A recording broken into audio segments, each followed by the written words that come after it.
Olá meninas! Olá Larissa, Maria Isabel, Renata e Rainara da ETEC, Armando Panunzio, tá? Nós estamos aqui, eu, Cacá, professor de Química do Colégio Objetivo Zona Norte e Unidade Centro também. Eu, Vinícius, professor de Física, professor aqui no Objetivo Zona Norte.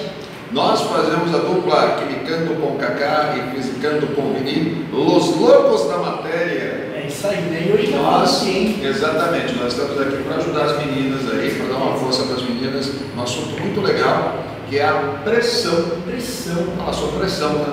Afinal de contas, o que é a pressão?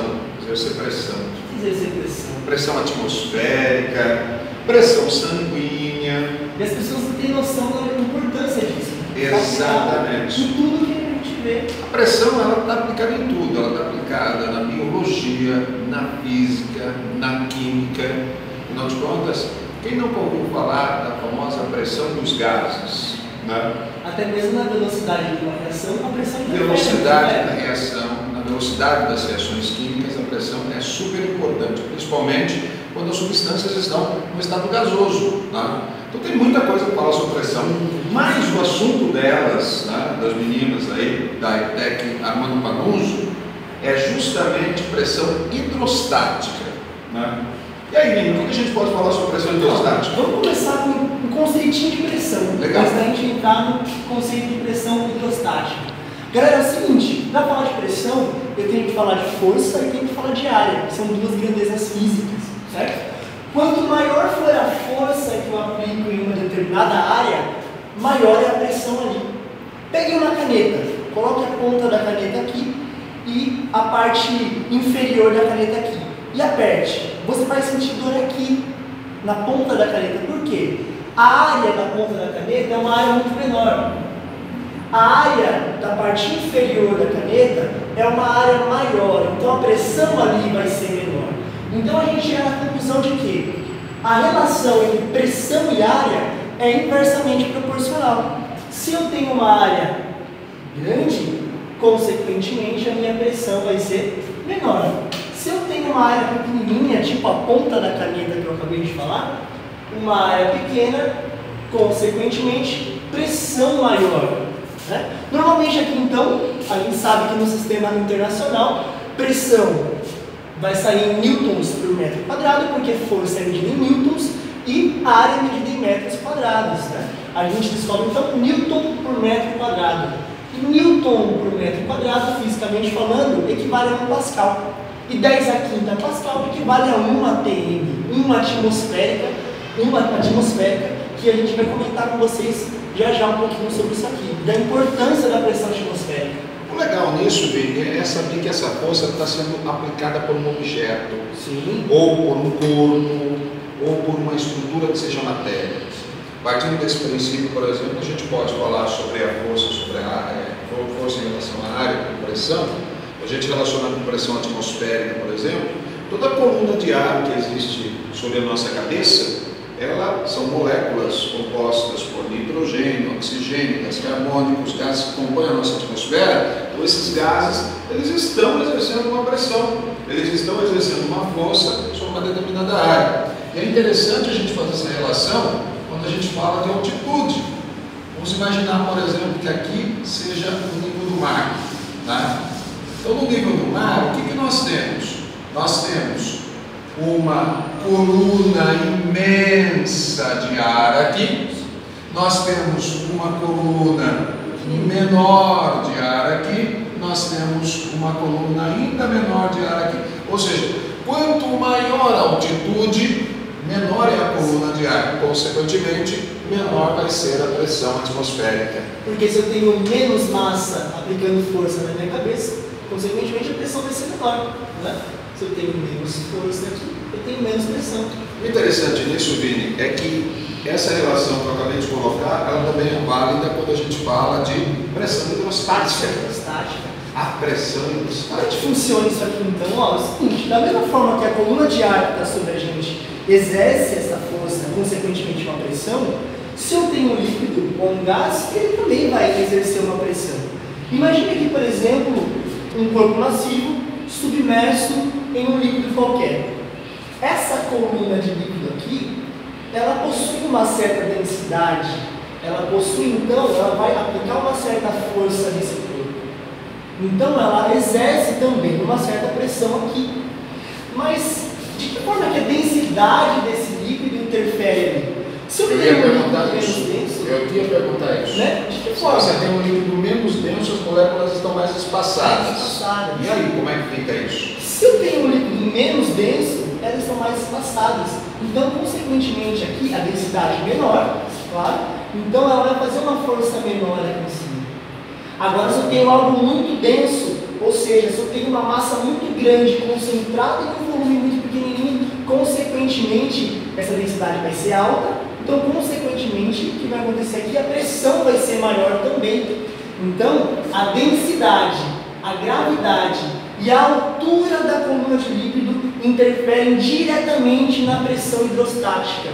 Então, quanto maior for a densidade e essa altura dessa coluna, maior vai ser a pressão hidrostática aqui. Da mesma forma aqui, né, Cacá? Se eu tenho uma coluna maior de ar na minha cabeça, consequentemente a pressão é maior.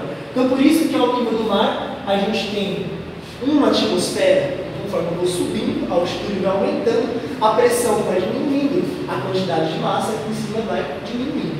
Nós temos dois fatores interessantes, porque além da quantidade de massa que vai diminuindo em relação à coluna, a densidade gasosa também vai diminuindo. Porque nós temos aqui uma coluna de ar, as moléculas elas têm massa, ocupam lugar no espaço, sofrem ação gravitacional. Então a tendência é se localizar nas partes mais baixas. Tá? Agora, à medida que você vai para uma altitude, você começa a sentir falta de ar. Né? Diminui-se a densidade, automaticamente a pressão atmosférica ela vai ficando menor, né? Você vai tendo maior dificuldade, por exemplo, para respirar. É o que acontece, por exemplo, e olha como a pressão está bem relacionada com a nossa vida, com a biologia da coisa, né? Porque quando você vai viajar, por exemplo, para um outro país, vamos supor, Bolívia, né? Uma altitude muito grande em relação a onde nós estamos hoje, né? Pressão atmosférica menor, você precisa de tempo para conseguir se adaptar a esse novo momento. Os primeiros dias são os mais difíceis. Os primeiros dias são horríveis, né? Mas com o tempo você consegue se adaptar. Na realidade, a adaptação biológica é uma coisa muito interessante. Por quê? Por um equilíbrio dinâmico, ao invés de a sua adaptação, na realidade, é uma produção maior de hemoglobina no seu sangue. Você começa a produzir mais hemoglobina, né? Porque a hemoglobina que você tem, ela acaba sendo insuficiente para transportar o pouco oxigênio que está sendo disponibilizado devido a essa diferença de pressão. Muito louco isso, né? Muito legal. Então, é que vocês percebam que é muito além da física, né? A gente tem tudo na química, na biologia. Então é algo muito mais abrangente do que a gente pode imaginar, né, Cacá? Exatamente. E galera, uma coisa que é bem importante também é a lei de Stern. Porque quando eu estou submerso em um líquido, além daquela pressão que o líquido exerce, eu não posso desconsiderar a atmosfera que está em cima, não é mesmo? Então a gente dita cuja atmosfera. Não adianta, vai falar de pressão hidrostática sem falar de pressão atmosférica, não tem como. Nós estamos sujeitos a essa atmosfera. Tudo que está acima da gente, acima do mar, acima das nossas cabeças, é a atmosfera. Então não tem como fugir dela. Com certeza. E a pressão total, então, de um corpo que está submerso em um líquido, vai ser a pressão atmosférica mais a pressão que aquele líquido exerce, que aquele fluido exerce. Certo? E a gente sabe que a cada 10 metros submerso na água, a gente tem uma atmosfera sendo acrescentada ali. Então, se você tiver a 20 metros de profundidade no oceano, você vai ter 2 atmosferas da água, mais uma atmosfera ali. Então, você não está submerso somente ali pela pressão de 2 atmosferas. Você tem os 2 atmosferas da água, mais uma atmosfera da pressão atmosférica. Peraí, deixa eu ver se eu entendi bem, galerinha, olha só. Eu quero dizer o seguinte, se vamos supor que eu faço um mergulho de 30 metros. 30 metros. Então eu tenho 3 atmosferas, equivalente a esses 30 metros, a cada 10 metros uma TM, e mais uma atmosfera que é a pressão atmosférica. Então eu estou sujeito a 4 atmosferas, ou seja, a pressão atmosférica mais a pressão do fluido. Né? E aí você vê como é que a densidade interfere. Sim. Para eu ter 1 atm, eu tenho que estar lá no nível do mar e olha a coluna de ar que tem sobre a minha cabeça. Agora, para eu ter 1 atm na água, eu só preciso ter uma profundidade de 10 metros. 10 metros. Ou seja, uma coluna de 10 metros é suficiente para exercer a pressão de 1 atm. Uma coluna de 10 metros de água. Agora eu preciso de uma coluna de centenas de quilômetros. Centenas não, ainda mais. Dezenas de quilômetros para conseguir então a pressão atmosférica de 1 atm. Que a densidade tem uma influência fantástica. Né?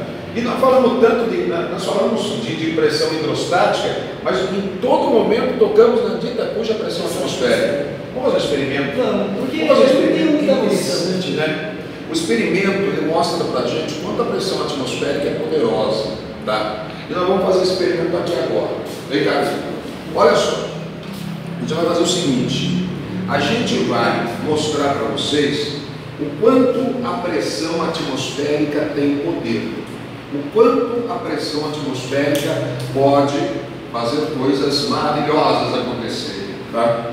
Então, é assim. Vamos pensar o seguinte, né? Me ajuda, por favor. Aqui fora tem ar. Tem ar. Tem ar e esse ar está exercendo uma pressão no braço. Exatamente. Aqui dentro tem ar também. Tem ar. E esse ar está exercendo uma pressão de dentro para fora. Então, tem moléculas batendo de fora para dentro e tem moléculas batendo nas paredes do frasco de dentro para fora. Com isso, o que acontece? Um frasco rígido, difícil de esmagar. Entra aí, abraça o frasco aí, dá uma dançadinha com ele. Olha lá, não adianta, tá? Realmente não dá. Agora o que acontece? Vamos tentar fazer o seguinte: vamos tentar tirar o ar aqui de dentro, que a gente viu que quando o ar que está exercendo, as moléculas do ar se chocando contra as paredes do frasco, ela está exercendo aí a pressão atmosférica, ela está exercendo essa força em toda a área. É por isso que esse material está estático aqui. A pressão de 1 atm aqui e 1 aqui, né? A gente está um comprimindo o outro aqui. Ação e reação. Ação e reação. Ação e reação. Terceira lei de Newton. É um negócio muito interessante. E agora, o que aconteceria então se a gente tirasse esse ar aqui de dentro? Se a gente tira o ar, automaticamente não tem nada aplicando essa força. Se não tiver nada aplicando essa força, a pressão aqui dentro vai diminuir. Diminuindo a pressão lá dentro, o que acontece com a pressão de fora? A pressão de fora fica esmagadora. Vamos ver isso acontecer. Só que para a gente tirar, a gente podia fazer uma outra coisa, né? Podia puxar com a boca aqui. Não vai dar certo. Eu acho que não, você vai morrer. Não vai dar certo, vai morrer porque as paredes do frasco são muito rígidas. Fica complicado. Então não dá para puxar com a boca. Então vamos tirar ele fazendo uma reação química, uma reação de combustão. Como é que é isso? Eu vou pegar um combustível que as pessoas comuns por aí chamam de desodorante, né? É um combustível. Afinal de contas, quando você pega esse combustível aqui, esse desodorante, e dá aquela espirradinha embaixo do braço, você não está mandando apenas desodorante, você está mandando também, ó, gás butano, isobutano, propano, os gás que estão na cozinha. É gás de cozinha isso, galera. Gás de cozinha. Então a gente vai, ao jogar aqui, incendiar isso daqui com gás de cozinha. Vamos ver acontecer? Vamos ver acontecer. Por que você dá um passinho para trás? Né? Eu fico um pouco receoso, né? A gente faz isso 1 milhão de vezes, mas a gente sempre tem assim, né? Boa, daquela espirradinha básica. Não façam isso em casa, ok? Não façam isso em casa. Isso tem que ser feito por pessoas altamente responsáveis, competentes, profissionais da área, certo? Provisão, qual é a provisão? Explodir de galão. Né? A Bianca, nossa cinegrafista, até falou: será que um dia esse galão vai explodir? Quem sabe seja hoje, né? Pelo menos está gravado, né? Mas sabe que eu vi um vídeo no YouTube dos caras fazendo essa experiência, eles usaram galão de vidro. Adivinha o que aconteceu? Claro, o vidro é frasco rígido, né? Colocou a mão, o vidro implodiu. Não dá, né, gente? Tem que ser parecido. Mas ó, vamos dar aquela espirradinha básica aqui. Coloquei 7.